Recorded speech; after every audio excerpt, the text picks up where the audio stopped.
কক্সবাজারে রোহিঙ্গা ক্যাম্প পরিদর্শনে যাবেন জাতিসংঘ মহাসচিব আন্তোনিও গুতেরেস। উখিয়ার ১৮ নম্বর রোহিঙ্গা ক্যাম্প থেকে বিস্তারিত জানাচ্ছেন সহকর্মী আবুল কালাম আজাদ।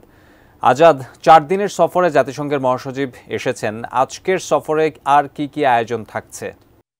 ১৮ নম্বর ক্যাম্পে উখিয়া যে জায়গাটি রয়েছে, বিশাল একটি জনগোষ্ঠী রোহিঙ্গাদের এই ক্যাম্পটিতে তারা থাকেন।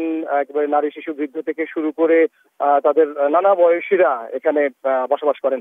সেই জায়গায় তাদের যে লার্নিং সেন্টারটি রয়েছে, বিশেষ করে বাচ্চা, শিশু, কিশোরদের লেখাপড়া করবার জন্য, তাদের ভাষা শিখবার জন্য, সেখানে এই সেন্টারটি বেশ কিছু সময় ধরে জাতিসংঘ মহাসচিব তিনি কার্যক্রমগুলো দেখেছেন, এখানকার শিক্ষার্থীদের সঙ্গে কথা বলেছেন, তারা কিভাবে কি পড়াশোনা করছেন, শিখছেন, সেই বিষয়গুলো দেখার পরেই ঠিক পাশেই বলা যায় যে অনেকটা কর্মসূচির পরপরই যেটি ছিল সেটি কিছুটা ব্যাঘাত ঘটিয়ে তিনি একেবারে রোহিঙ্গাদের সাধারণ নাগরিক বা জনগোষ্ঠী যারা, তাদের সঙ্গে তিনি কথা বলেছেন। তারা কিভাবে জীবনযাপন করছেন, তাদের খাওয়া দাওয়া থেকে শুরু করে জীবনযাত্রা কেমন চলছে, সেখানে কোনো সমস্যা হচ্ছে কিনা, কিংবা তাদের দাবি দাওয়াগুলো কি আছে, সেই বিষয়গুলো নিয়ে তিনি কয়েকটি ঘরে গিয়ে একেবারে রোহিঙ্গারা যারা রয়েছেন, বিশেষ করে নারীরা, তাদের সঙ্গে তিনি কথা বলেছেন। তারপরেই তার নির্ধারিত কর্মসূচি অনুযায়ী এই মুহূর্তে তিনি অবস্থান করছেন রোহিঙ্গা কালচার সেন্টার যেটি রয়েছে ঠিক পাশেই।